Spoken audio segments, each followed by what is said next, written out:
Hello बच्चों, मैं आपका पुनः स्वागत करता हूं आपके प्यारे से इस यूट्यूब चैनल को आर्यन एजुकेशन फाउंडेशन में, जिसमें हमने पिछले वीडियोस में संश्लेषित रेशे एवं प्लास्टिक का जो पहला पार्ट था, जिसमें मैंने संश्लेषित रेशे एवं प्लास्टिक के थ्योरी का यानी क्या चैप्टर जो था वो फिनिश कर दिया है। इस वीडियो में हम लोग क्या करेंगे, इस वीडियो में हम लोग एक्सरसाइज करेंगे। जो एनसीईआरटी के चैप्टर के बाद जो एक्सरसाइज आपको के लिए दिया गया है करने के लिए, उसी एक्सरसाइज को करेंगे।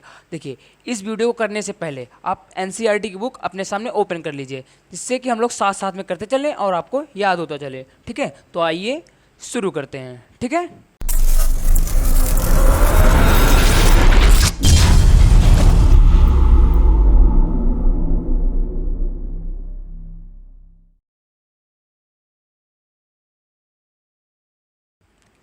आपका पहला प्रश्न है, कुछ रेशे संश्लेषित क्यों कहलाते हैं।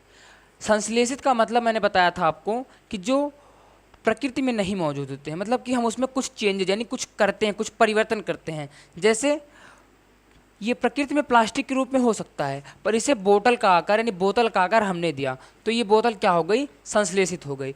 तो कुछ रेशे, जैसे कि आप जो रस्सी बनाई जाती है, रस्सी नायलॉन की बनती है, तो होता क्या है कि नायलॉन हमारे धरती में तो मौजूद है, ठीक है, लेकिन नायलॉन 6 नायलॉन 6 ये 2-3 प्रकार के नायलॉन के प्रकार होते हैं, तो उसमें हमने कुछ चेंजेज करके नायलॉन की रस्सी बनाई। ठीक है, तो जिसमें हम चेंजेज यानी जिसमें मानव जो है वो चेंज करता है, वो संश्लेषित कहलाता है। तो मनुष्य अपनी ज़रूरत को पूरा करने के लिए, ज़रूरत को पूरा करने के लिए, ठीक है,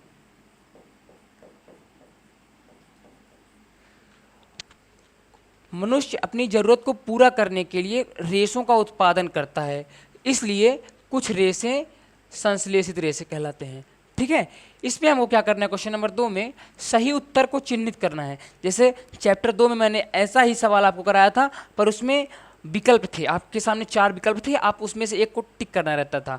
इसमें हमें विकल्प दिया गया है, ठीक है, आपको वही चेक करना है। उसमें 4 विकल्प दिए गए थे, इसमें 3 विकल्प दिए गए हैं। ठीक है, आपका प्रश्न क्या है, रेयान एक संश्लेषित रेशा नहीं है, यानी रेयान क्या है, इस कथन के अनुसार रेयान एक प्राकृतिक रेशा है। प्राकृतिक रेशा क्या है, जो प्रकृति में यानी कि जो इस संसार में पहले से ही मौजूद थी। ठीक है, क्योंकि देखिए इसका रूप रेशम समान होता है, इसे काष्ठ लुगदी से प्राप्त किया जाता है। ठीक है, काष्ठ लुगदी से अगर प्राप्त किया जाता हो तो लुगदी तो पेड़ से बनती है, हमने उसमें पेड़ को हमने काटा, काट के बाद उसे उबाला, उबालने के बाद हमने उसे लुगदी का आकार दिया। ठीक है, यानी कि ये तो हो ही नहीं सकता। ठीक है, इसके रेशों को प्राकृतिक रेशों के समान बुना जा सकता है, ये भी नहीं हो सकता, क्योंकि अगर हम इसे बुनते हैं तो हमने इसमें चेंजेस किए। ठीक है, हमने इसको आकार दिया, जैसे मैंने बोतल का एग्जाम्पल लिया था, तो हमने उसमें आकार दिया था, तो ये क्या हो सकता है, ऑप्शन रेयान इसलिए एक संश्लेषित रेशा नहीं है, क्योंकि इसका जो रूप है वो रेशम के समान होता है। ठीक है, अगला प्रश्न आपके सामने क्या आता है, आपको इसमें विकल्प भरने हैं। ठीक है, अगर आपने चैप्टर अच्छे से की होगी या मेरी जो थ्योरी की वीडियो है अच्छे से पढ़ी होगी, तो आप इसे आसानी से कर सकते हैं। देखिए, संश्लेषित रेशे को मैंने उसमें 2 नाम बताया था, एक मानव निर्मित रेशा, एक कृत्रिम रेशा। ठीक है, जो भी चीज़ संश्लेषित होती है वो मानव से ही निर्मित होती है, यानी मानव उसमें कुछ ना कुछ चेंज करता है तब उसका निर्माण करता है, और कृत्रिम होती है। ठीक है, तो इसमें क्या ऑप्शन हो जाएगा, संश्लेषित रेशे मानव निर्मित अथवा कृत्रिम रेशे भी कहलाते हैं। ठीक है, आप इसका स्क्रीनशॉट ले सकते हैं। ठीक है, अगला प्रश्न क्या है, संश्लेषित रेशे कच्चे माल से संश्लेषित किए जाते हैं।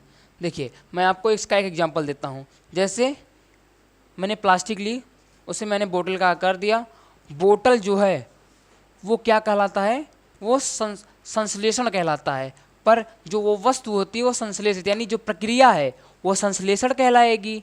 ठीक है, लेकिन जो पदार्थ है वो संश्लेषक कहलाएगा। ठीक है, तो इसमें यही पूछा है कि संश्लेषित रेशे कच्चे माल से संश्लेषित किए जाते हैं, वे कच्चे माल क्या कहलाते हैं, वो कच्चे माल संश्लेषण कहलाते हैं। ठीक है, अगला आपके सामने प्रश्न आता है, संश्लेषित रेशे की भांति प्लास्टिक भी एक प्रकार का क्या है। अगर आपने मेरी जो सेकेंड चैप्टर की वीडियो है वो की होगी तो मैंने बताया था कि संश्लेषित रेशे और प्लास्टिक दोनों ही बहुलक हैं। बहुलक क्या होता है कि किसी पदार्थ को, जैसे कि अगर आप ईंट को देखें, ईंट में मिट्टी के बहुत सारे कण होते हैं, तो जो मिट्टी का एक कण है वो क्या कहलाएगा, एकलक, और जो ईंट है वो क्या कहलाएगा, बहुलक। ठीक है, जैसे पॉलीथीन है, मैंने आपको बताया था कि पॉलीथीन किससे बनता है, एथीन से। एथीन क्या है, उसका एक एकलक है। ठीक है, तो वही है कि संश्लेषित रेशे की भांति प्लास्टिक भी एक प्रकार का क्या है, बहुलक है। ठीक है, नायलॉन रेशों से निर्मित दो वस्तुओं के नाम बताइए। ठीक है, मैं आपको दो वस्तुओं के नाम तो बता दे रहा हूं, पर आप एक वस्तु का नाम कमेंट में बताएंगे। ठीक है, दो वस्तु के नाम, जैसे कि नायलॉन की रस्सी आप लोगों ने देखी होगी, जो ज़्यादातर जो पहाड़ पर चढ़ने वाले होते हैं वो यूज करते हैं, जो नायलॉन की रस्सी होती है। और दूसरा होता है जो हवा में जाता है, बैलून, गुब्बारा जो होता है हवा में ले जाने वाला, उसमें भी नायलॉन का प्रयोग होता है। तो हम क्या इसका आंसर लिखेंगे, नायलॉन की रस्सी और हवाई गुब्बारा। ठीक है, ठीक है, अगला क्वेश्चन क्या है, खाद्य पदार्थों का संचयन करने हेतु प्लास्टिक पात्रों का उपयोग क्यों किया जाता है, मतलब उसके लाभ बताइए। देखिए, मनुष्य कुछ भी काम करता है तो अपना लाभ देखता है, अपना स्वार्थ जरूर देखता है। तो इसमें पूछा है कि प्लास्टिक की वस्तु का प्रयोग हम क्यों करते हैं, यानी कि टिफिन ले जाने में हम प्लास्टिक का इस्तेमाल करते हैं, और स्टील का, हम प्लास्टिक का उपयोग क्यों करते हैं, क्योंकि प्लास्टिक चिरस्थायी होता है। चिरस्थायी का मतलब होता है लंबे समय तक चलता है, प्लास्टिक हल्का होता है।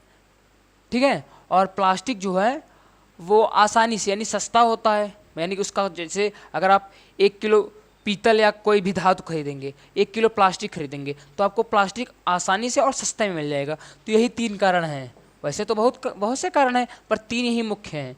पहला क्या, प्लास्टिक चिरस्थायी होता है। ठीक है, दूसरा सुगम होता है, सुगम का मतलब आसानी से प्राप्त हो जाता है। तीसरा मजबूत होता है। ठीक है, 3 हो गए, एक और बता दे रहा हूं मैं आपको, सस्ता होता है। ठीक है, और एक आप लोग कमेंट करेंगे। ठीक है, अगला प्रश्न क्या आता है, थर्मोप्लास्टिक और थर्मोसेटिंग प्लास्टिक। देखिए, अगर जो मैंने PDF डिस्क्रिप्शन में ऐड की है, अगर आप उसको देखेंगे तो ये आपको मिल जाएगा, पर मैं फिर भी आपको बता दे रहा हूँ।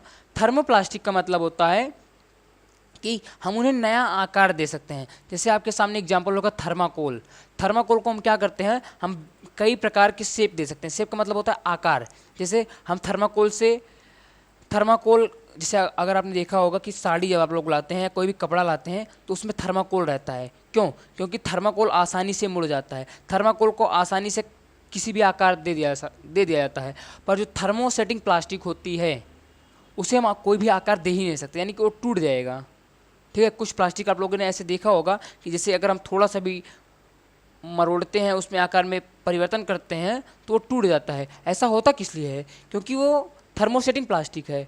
वो थर्मोसेटिंग प्लास्टिक का एक अंतर ये भी है कि वो ऊष्मा का कुचालक है, और थर्मोप्लास्टिक ऊष्मा का सुचालक हो भी सकता है, नहीं भी हो सकता है। ठीक है, और थर्मोसेटिंग प्लास्टिक जो है वो विद्युत का भी कुचालक होता है। इसका मैं आपको एक बढ़िया एग्जाम्पल लास्ट वाले क्वेश्चन में दूंगा। ठीक है, ये था अंतर। अगला आपके सामने क्या प्रश्न आता है, समझाइए थर्मोसेटिंग प्लास्टिक से निम्नलिखित क्यों बनाए जाते हैं। डेगची के हत्थे, मैंने आपको बताया थर्मोसेटिंग प्लास्टिक ऊष्मा के कुचालक होते हैं। तो होता क्या है, जैसे आप लोगों ने अगर देखा होगा घर में, तो जो कढ़ाई होती है, किसी किसी बर्तन में प्लास्टिक लगी होती है, हत्था यानी पकड़ने के लिए। तो जो हत्था होता है वो जो प्लास्टिक का होता है, वो कौन सी प्लास्टिक है, वो है थर्मोसेटिंग प्लास्टिक। कौन सी प्लास्टिक, थर्मोसेटिंग प्लास्टिक।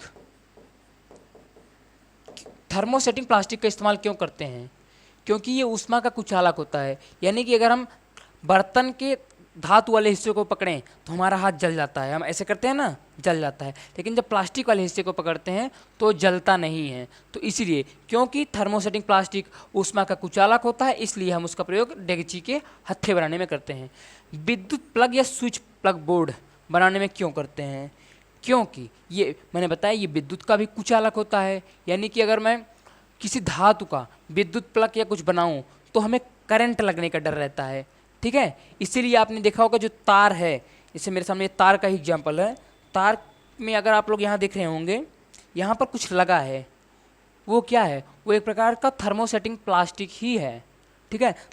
इसमें थोड़ा सा चेंज कर दिया गया है क्योंकि ये आसानी से मुड़ जाती है, पर थर्मोसेटिंग प्लास्टिक आसानी से मुड़ती नहीं है, ठीक है। तो इसमें कुछ हमने मिलावट की है, ठीक है।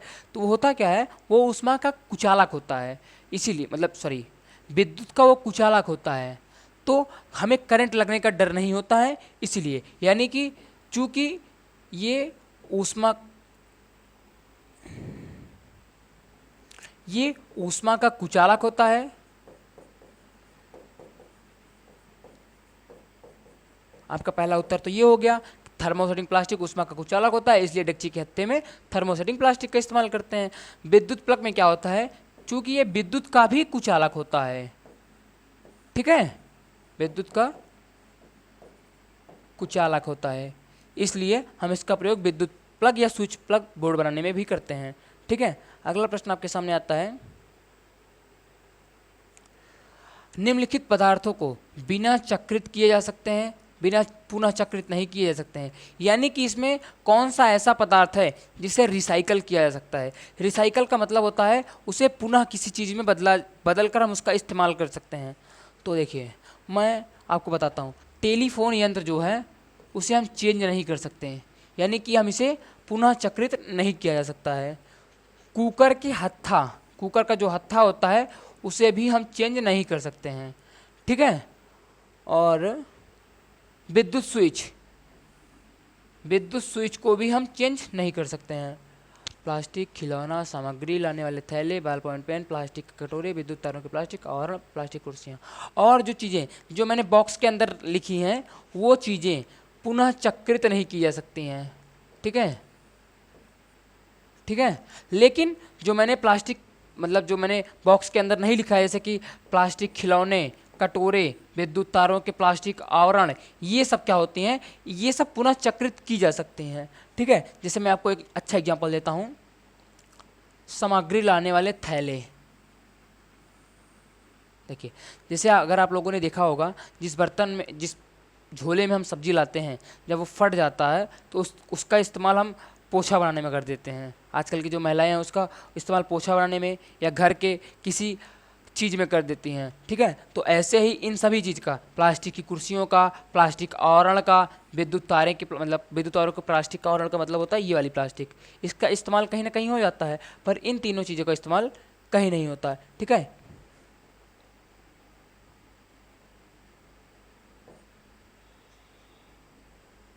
ये जो है ये पुनर्चक्रण किया जा सकता है, जो बॉक्स में है वो पुनर्चक्रण नहीं किया जा सकता है, और जो बॉक्स में नहीं है उन्हें पुनर्चक्रण किया जा सकता है, ठीक है। आपके सामने अगला प्रश्न आता है, राणा कौन है? एक व्यक्ति का नाम है। जैसे मैं किसी का आप अपना नाम ले सकते हैं। राणा गर्मियों के लिए कमीजें खरीदना चाहता है, उसे सूती कमीजें खरीदनी चाहिए या संश्लेषित? जैसे गर्मी का समय चल रहा है, आपके मामा की शादी पड़ गई, ठीक है। अब आप सोच रहे हैं कि आपको कौन सा कपड़ा खरीदना चाहिए। मम्मी से आप कह रहे हैं, मम्मी कपड़ा खरीदना है। मम्मी बोली, अच्छा बताओ कौन सा कपड़ा लोगे? तो वही है, राणा के सामने ही दिक्कत आ गई। अब राणा सोच रहा है कौन सा ले, उसे सूती लेना चाहिए या उसे संश्लेषित लेना चाहिए। देखिए, अगर कंफर्ट की बात करें तो हम उसे सूती लेना चाहिए। वैसे तो सब शादियों में संश्लेषित ही लेते हैं, यानी कोट पैंट या शेरवानी ही लेते हैं, पर जो सही होता है, यानी जो यहाँ सही पड़ेगा वो होगा सूती। सूती क्यों लेनी चाहिए? अगर मैं पूछूं आपसे, सूती लेनी क्यों चाहिए? ठीक है, सूती हमें इसलिए लेनी चाहिए क्योंकि सूती गर्मी को रोकती है, यानी जो संश्लेषित रेशा होता है उसमें हमें ज़्यादा पसीना आता है। जैसे जो मैंने कपड़ा पहना है वो संश्लेषित है, तो इससे आसानी से पसीना यानी स्वेट जो है वो बाहर आता है, ये आसानी से चमड़े में चिपक जाती हैं। ठीक है, ये कारण है, इसलिए हमें गर्मियों के समय सूती कपड़ा लेना चाहिए। इससे क्या होगा कि हमें गर्मी का असर कम होगा। ठीक है, अगला क्या आता है क्वेश्चन, उदाहरण देकर प्रदर्शित कीजिए कि प्लास्टिक की प्रकृति असंक्षारक होती है। उदाहरण, उसने उदाहरण देकर कहा है तो हम भी उदाहरण लेते हैं। देखिए, मैं आपके सामने दो एग्जांपल लेता हूँ। मेरे सामने एक घड़ी है और एक बोतल है। ठीक है, अगर मैं घड़ी को पानी में डाल दूँ तो घड़ी धीरे धीरे लाल होने लगेगी, मतलब कि अगर ये लोहे की घड़ी होती तो इस पर जंग लग जाता। ठीक है, यानी ये ऑक्सीजन से, यानी कि नमी या ऑक्सीजन, ठीक है, से क्रिया कर जाती। पर जो प्लास्टिक है इसमें तो हमेशा पानी भरा रहता है, आप देख भी सकते हैं पानी इसमें भरा है, पर इसमें कुछ नहीं होता। यानी कि ये जो है पानी से या बाहर के ऑक्सीजन से क्रिया नहीं करती है। वही यहाँ कहा गया है कि प्लास्टिक की प्रकृति असंक्षारक होती है। असंक्षारक होने का मतलब होता है ये संक्षारित नहीं होती है। जो जंग लगना होता है उसे क्या कहते हैं, संक्षारण कहते हैं। जंग लगना उसे संक्षारण कहते हैं। ठीक है, पर जो प्लास्टिक है उसमें जंग नहीं लगती हैं, यानी कि जो प्लास्टिक है वो असंक्षारण होती है। ठीक है, यही आपको बोतल का एग्जाम्पल दे देना है, या कोई भी प्लास्टिक की वस्तु आप एग्जाम्पल ले सकते हैं। ठीक है,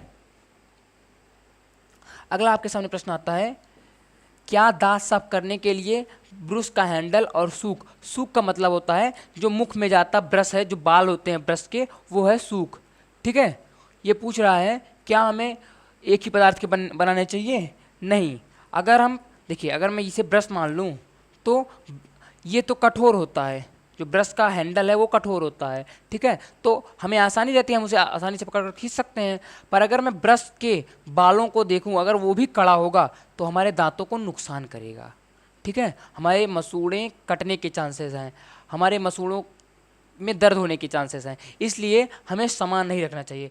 ठीक है, तो क्या होना चाहिए कि जो ब्रश का हैंडल है वो प्रबल होना चाहिए, और जो उसके ये जो जिस पार्ट को हम लोग अंदर लेके जाते हैं, जो धागे नुमा पार्ट होता है ब्रश का, जिसे हम लोग क्या कहते थे, सूक कहते थे। ठीक है, वो कैसा होना चाहिए, वो कोमल होना चाहिए, जिससे हमारे दांतों को हानि ना हो। ठीक है, तो अगला प्रश्न आपका क्या है कि जहां तक संभव हो, ठीक है, जहां तक संभव हो हमें प्लास्टिक के उपयोग से बचना चाहिए। ऐसा क्यों कहा गया है? ठीक है, ये क्वेश्चन क्या है कि इस कथन पर सलाह कीजिए कि हमें प्लास्टिक के उपयोग से क्यों बचना चाहिए।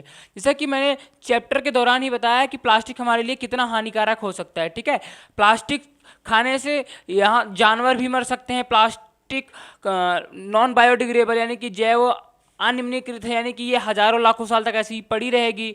ठीक है, तो हमें प्लास्टिक के उपयोग से बचना चाहिए। अगर हम प्लास्टिक के उपयोग से बचेंगे तो नए प्लास्टिक नहीं बचेंगे, नहीं बनेंगे, और अगर नहीं प्लास्टिक नहीं बनेंगे तो हमारा जो प्रदूषण हो रहा है इतना वातावरण में वो कम होगा। ठीक है, ये कारण है क्या कि जहाँ तक संभव हो हमें प्लास्टिक के उपयोग से बचना चाहिए। ठीक है, आपका अगला प्रश्न क्या है, देखो, हमें कॉलम ए को कॉलम बी से मिलाना है, यानी कि मैच द फॉलोइंग करनी है। क्या करनी है, से आप लोग इंग्लिश में पढ़ते होंगे, मैच द फॉलोइंग।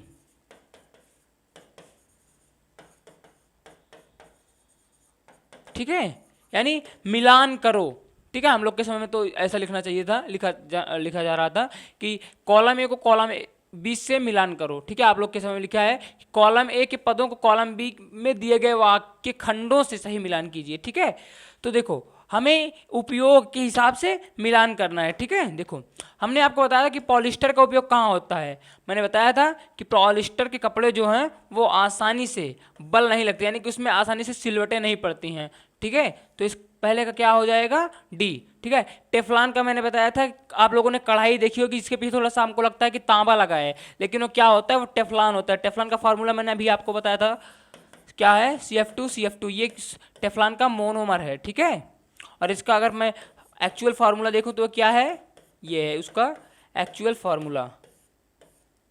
ठीक है, तो टेफ्लॉन क्या होता है, उसका प्रयोग हम क्या करते हैं, ना चिपकने वाले, यानी कि होता नहीं है कि ना चिपकने वाले भोजन के पात्रों में करते हैं, यानी कि जो कढ़ाई होती है वो चिपकता नहीं है, उसमें भोजन चिपकते नहीं हैं। जैसे आप नॉर्मल कढ़ाई में अगर आप पकौड़ी उकौड़ी बनाते हैं तो चिपकता है, पर अगर टेफ्लॉन की कढ़ाई में बनाएंगे तो चिपकेगा नहीं, आराम से ऐसे आसानी से आप छान लोगे। ठीक है, इसका सही अंतर आप लोग, आपकी माँ या मतलब जो खाना बनाते हैं आपके घर में वो बता सकते हैं, ठीक है। रेयान क्या होता है, देखो रेयान जो है काष्ठ लुगदी, ठीक है। काष्ठ लुगदी का मतलब होता है कि जो सेलुलोज होता है उसका लगभग ये बनता है, ठीक है। काष्ठ लुगदी का उपयोग कर तैयार किया जाता है, ठीक है। नायलॉन का मैंने उपयोग बताया था आपको, इसका उपयोग पैरासूट बनाने में और मोजा बनाने में और रस्सियां बनाने में, पैरासूट के धागे बनाने में इत्यादि में करते हैं। रेयान का उपयोग मैंने बताया था गलीचा बनाने में और चादर बनाने में और इत्यादि जगहों पर करते हैं, ठीक है। आगे क्या कहा गया है कि संश्लेषित रेशों का औद्योगिक निर्माण वास्तव में वनों के संरक्षण में सहायक हो रहा है। क्यों? क्योंकि हम लोग जानते हैं जो संश्लेषित रेशे हैं वो किससे बनाए जाते हैं, वो रासायनिक यौगिकों से बनाए जाते हैं, ठीक है। तो हम लोग जानते हैं कि संश्लेषित रेशों को हम लोग रासायनिक यौगिकों से बनाते हैं, जिसमें हम लोग पेड़ों की कटाई नहीं करते, यानी कि पेड़ों को बिना काटे रसायन की सहायता से, किसकी, केमिकल्स की सहायता से हम लोग संश्लेषित रेशे बनाते हैं। तो अगर हम संश्लेषित रेशे को ही बनाएंगे तो हम पेड़ को नहीं काटेंगे, लेकिन अगर हम प्राकृतिक रेशे पर ही डिपेंड करेंगे तो हम पेड़ को काटेंगे, ठीक है। समझ गए होंगे आप, ठीक है। यह प्रदर्शित करने हेतु क्रियाकलाप का वर्णन कीजिए कि थर्मोप्लास्टिक विद्युत का क्या है, कुचालक है। कुचालक का मतलब होता है नॉन कंडक्टर, यानी कि इसमें विद्युत का प्रवाह या किसी चीज का प्रवाह नहीं होता है, वो क्या कहलाता है, कुचालक। वो ऊष्मा का हो सकता है, वो विद्युत का हो सकता है, मतलब, ठीक है। तो इसका आप लोग प्रयोग देखो, वैसे तो अगर मैं बताऊं तो बहुत ही डेंजरस प्रयोग है, आप लोग कभी करना मत। आप लोग एक नॉर्मल सा एग्जांपल अपने दिमाग में ख्याल करो कि आप जब बिजली के तार बनाने के लिए या बिजली का सामान को छूते हैं तो आपको सलाह दी जाती है कि आप लोग चप्पल पहन के वो काम करें।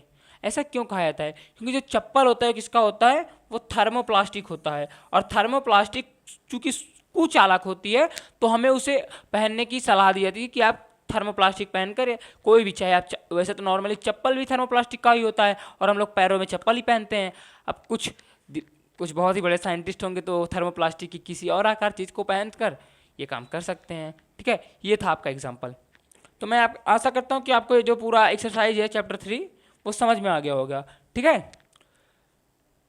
तो मिलते हैं नेक्स्ट वीडियो में। नेक्स्ट वीडियो में हम लोग क्या चर्चा करेंगे, जो आपका चैप्टर 4 है उसके बारे में डिटेल्स चर्चा करेंगे, ठीक है। मैं आशा करता हूँ कि आपको ये वीडियो पसंद आई होगी और आपने ये चैनल सब्सक्राइब कर रखा होगा, नहीं किया है तो आप लोग सब्सक्राइब कर लेंगे और ऑल का नोटिफिकेशन ऑन कर लीजिए, जिससे कि इस चैनल पर अपलोड होने वाली सारी वीडियोस का नोटिफिकेशन आपके पास आए, ठीक है। जिससे आप लोग इन वीडियो को एंजॉय करें और पेपर में अच्छे मार्क्स के साथ पास हों, ठीक है।